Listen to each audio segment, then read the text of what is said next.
Hello, everyone. Thank you for joining for another episode of Eden's News Podcast. As you know, this episode is sponsored by Gatorade and FanDuel. So let's give them the intro and we'll get going. Fuel your grind with Gatorade's proven formula and the right blend of electrolytes to help you on your journey to greatness.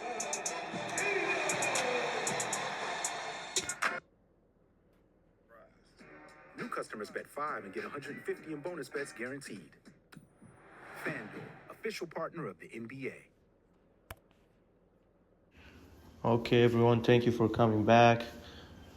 So, as you probably heard, Israel is fighting yet another war, but this time it's within its own borders. I don't know if you heard or not, but basically what's going on right now in Israel, there is a big discrimination fight, and people are demanding justice against their employers, or more to say, potential employers.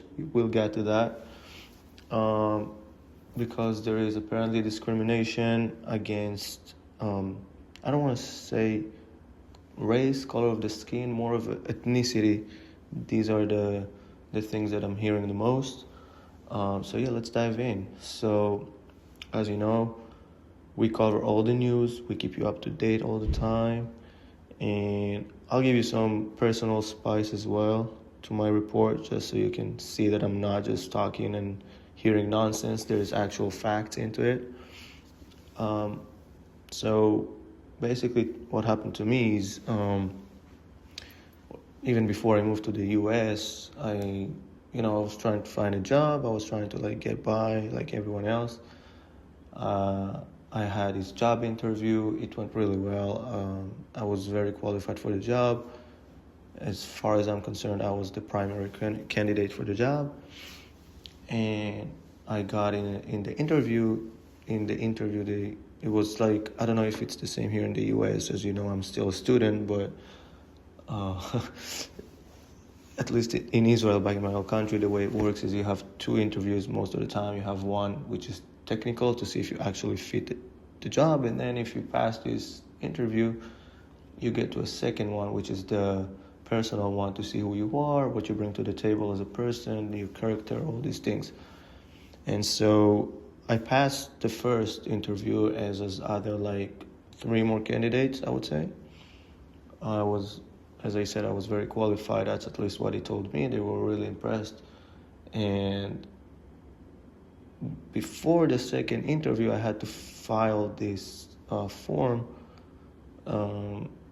which with a bunch of stuff, like my ethnicity, my race, how old I am, gender, all this type of things to kind of tell who I am.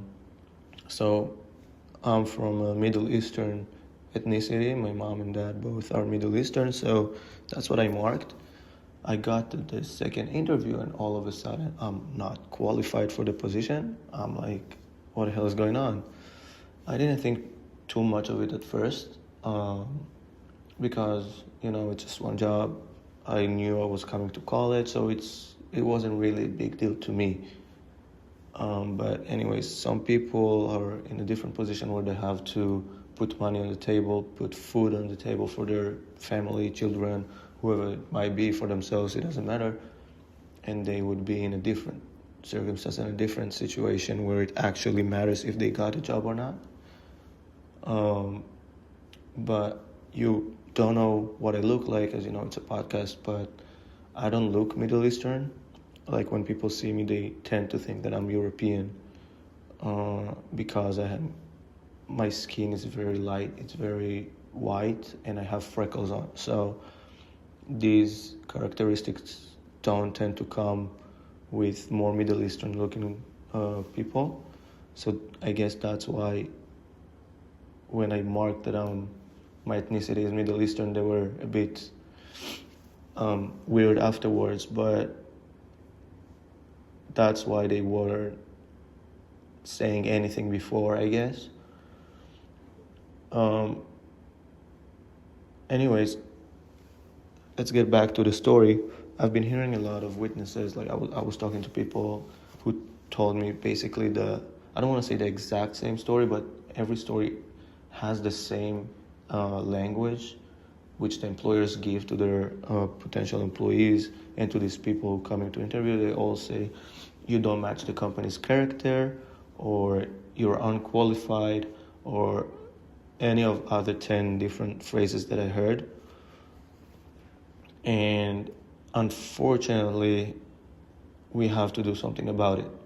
As you all know, this podcast is meant to bring awareness to the people, bring awareness to the world, and I'm sure that with the awareness that we bring with the podcast, we would be able to actually change it, whether it's by laws, which are ridiculous, or by just people going and doing something about it, going to the streets, protesting in a good manner. Obviously, I'm not trying to promote any violence, but we have to do something about it. We're going to have a guest coming to talk to us too, who has a bit more knowledge about the situation. And we're going to a fast, really, really, really fast ad break, and we're going to come back. So don't go anywhere. We've been here from the jump. What makes me feel unstoppable? Forward motion.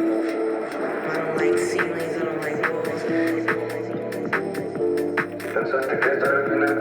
Keep pushing it forward, and I'll just let them keep up.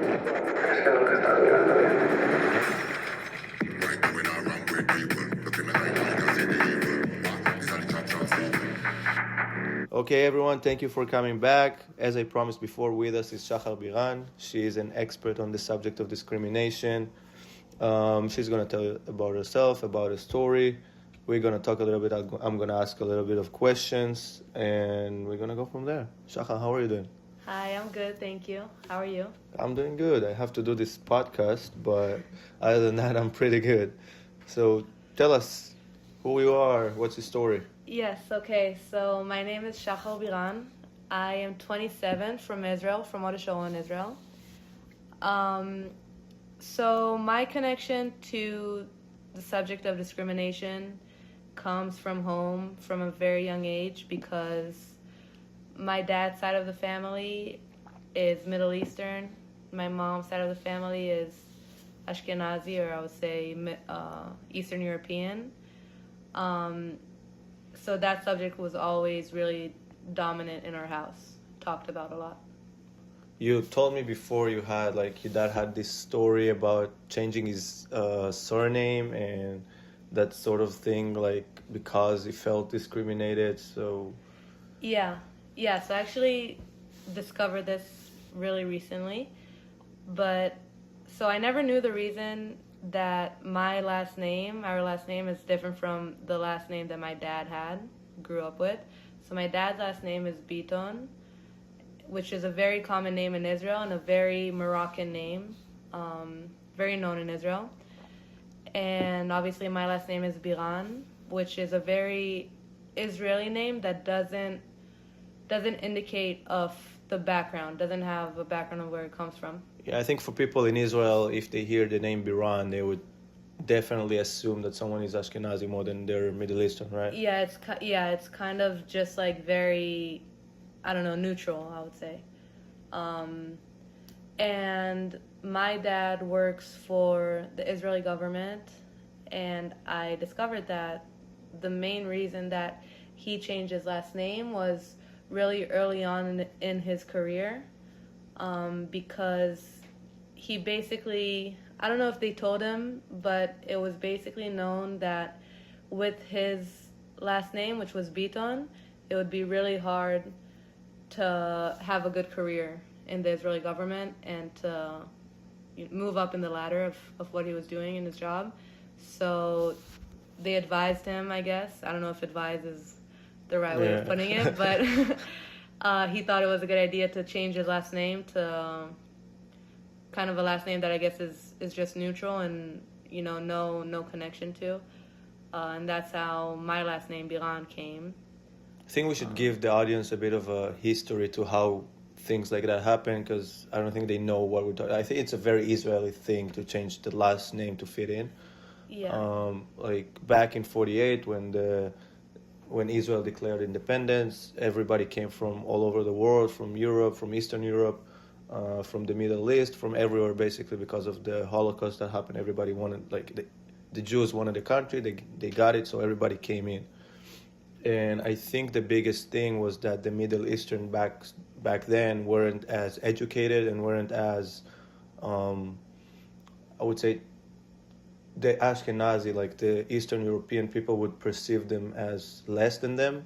Yeah, I think it was a perception, just like a little bit of racism that was back then, or I don't know if a little bit. Yeah, but- and I think most of the Middle Easterns wanted to fit in, to like get along with the Ashkenazi that were back then, and they tried to change their last name to just kind of a fit in type of thing, right? Yeah, I think that's one part of it. I think actually another part of the Jews coming to Israel from all over the world, I think also wanted to feel more Israeli than the country they came from. So also to kind of feel more connected to each other, I think that was also a reason to change their last names and make them sound more Israeli, a little bit less Jewish, even the ones that came from European countries. And yeah, so Now, I have a question. Like, we're in America, obviously, and most people don't have the culture that we have. They didn't go through what we go through, so I don't think they would actually understand what we're saying. So if you had to compare, like, what's going on in discrimination against Middle Easterns to things in America, for example, like, the way I see it is, like, the closest thing is discrimination against race. Here, against Hispanics or black people, I think it's a bit different, but in a way it makes sense to compare it that way. How do you see it? I think it makes sense. It is tough to compare. It is very tough to compare. It does make sense in the way that Ashkenazi Jews are European descent, same like white Americans, I guess, are European descent. Yeah. And Middle Eastern Jews have darker skin, darker features, so in that sense that can, I think, is comparable. And also in the sense of how minorities here, or black people or Hispanics here in the U.S. feel discriminated against, even though actually Middle Easterns aren't. I don't think they're a minority in Israel. No, I wouldn't say. I mean, think we can it's pull up the more- numbers, but It's more equal, I think. there's also the fact that Israel is very mixed these days, more than it used to be back in '48. So I think Definitely. a lot of people, like yourself, you're Yeah, exactly. half Ashkenazi, half Middle Eastern, right? Yeah, which I don't think is that special. Yeah, I mean- it's very generic in Israel, like Yes. people with mixed backgrounds.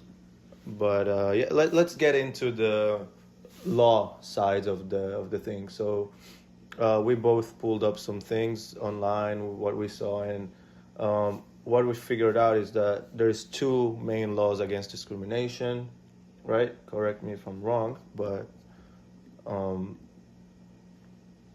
there is one, and the names are in Hebrew, so it's hard to translate it, but basically there is one that protects people from the work environment, it's called, and there is one that's called equality,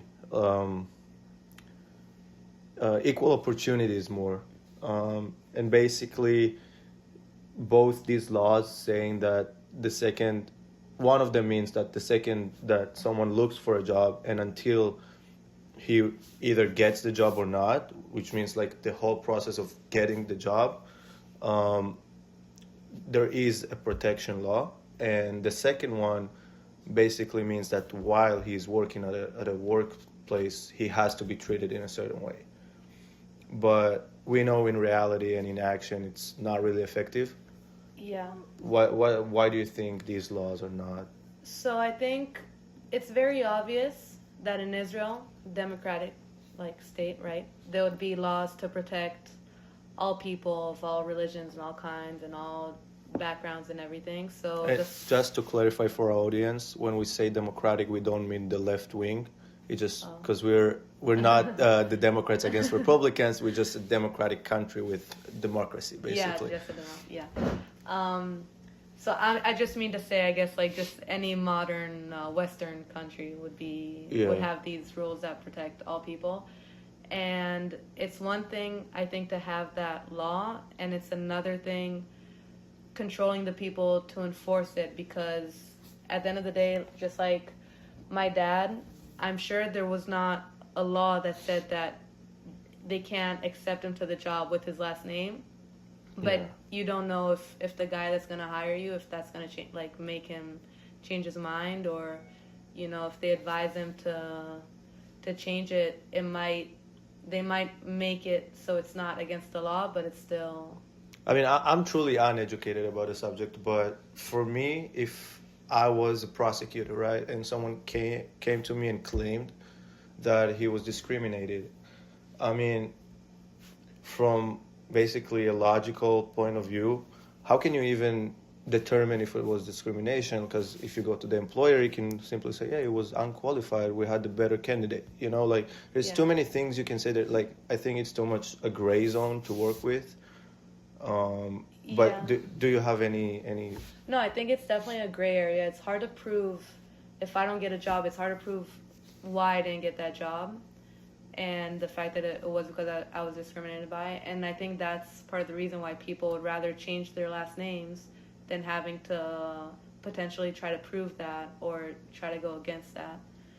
Do you think there is any room for, I don't know, maybe better education from young age, or things like in the educational systems that could change that? Or do you think it's something else, like the fact that there is social norms and prejudice that comes to it? Like, how do you see it in your view? Like, what really makes the difference here?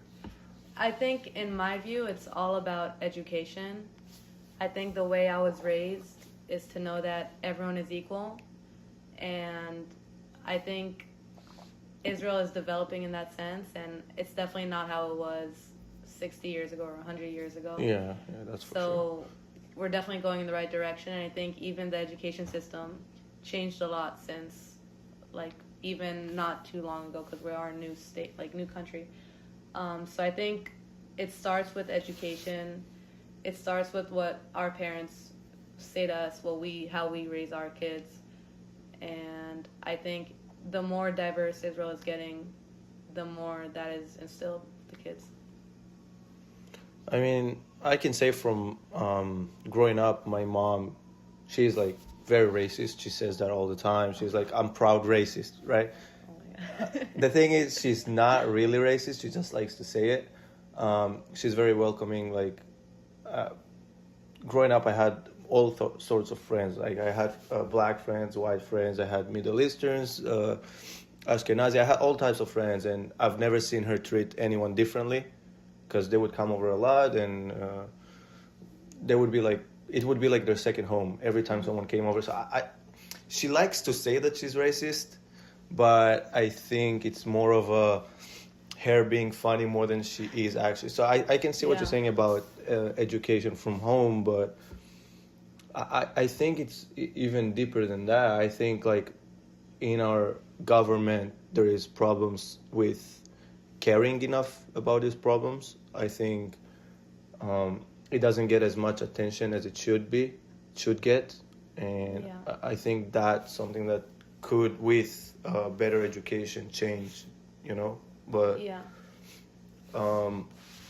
anyways, you said you had the story about your dad. I think my dad had the same thing when he went to the military. He was telling us, I think every Friday night he would tell us over dinner the same story over and over again about how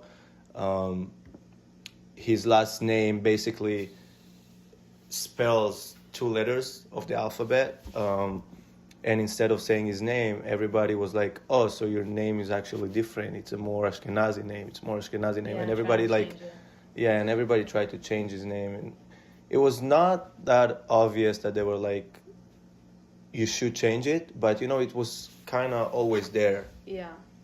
And I think that's the problem, where it's not very, like, you can feel it all the time, but it's not too blunt to people to be aware. Yeah. Yeah, I think so too. I also think, I mean, it's actually funny how you said your mom jokes about being racist. In my house, it was completely the opposite. And I think it was actually so much so that they didn't even talk about their background so much.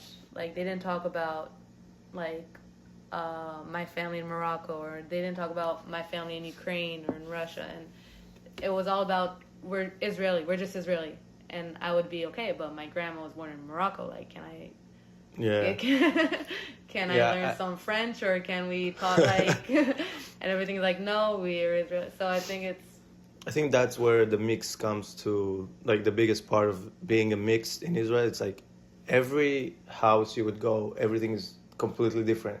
yeah, Like I think in America it would be like most Americans, like white people, would be kind of similar in the way the family is, the and culture, yeah, yeah, the culture is. yeah, And I think in Israel, that's where the biggest difference is, where every house you go, the culture is completely different between yeah, houses.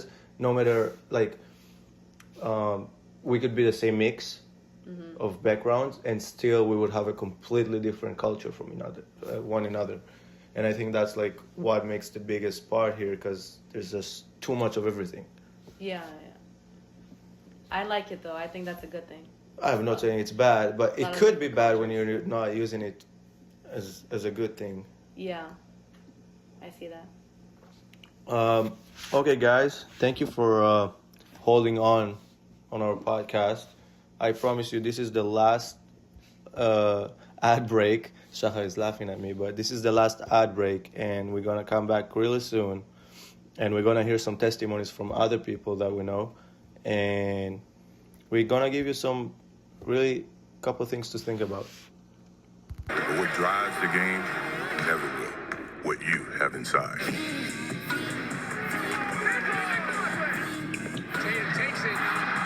Gatorade. Is it in you?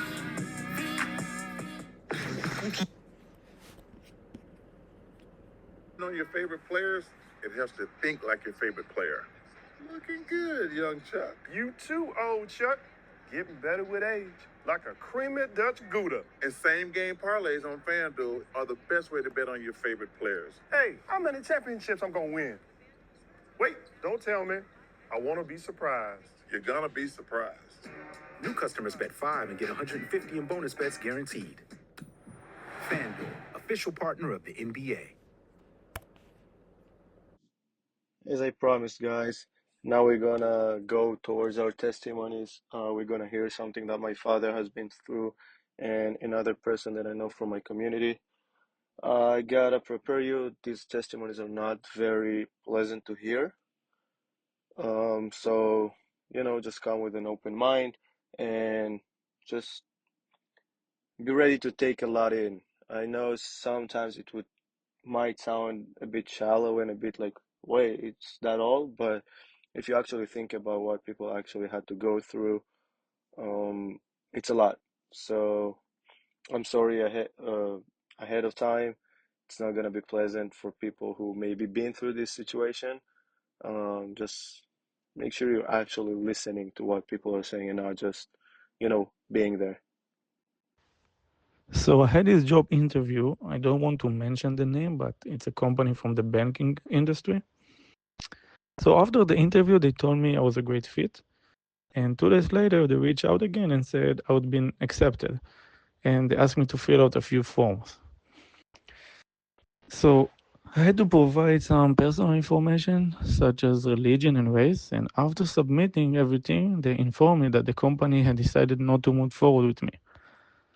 So because it happens right after providing the personal information, it left me the feeling that my Middle Eastern background may have affected it.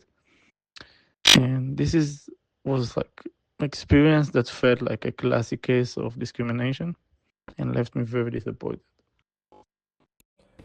5 years ago, I decided I want to change my place of work, and I was looking with my friends, and one friend recommended about the company that is looking for someone with my skills, and he knew the technical manager over there, and he arranged me an interview with him.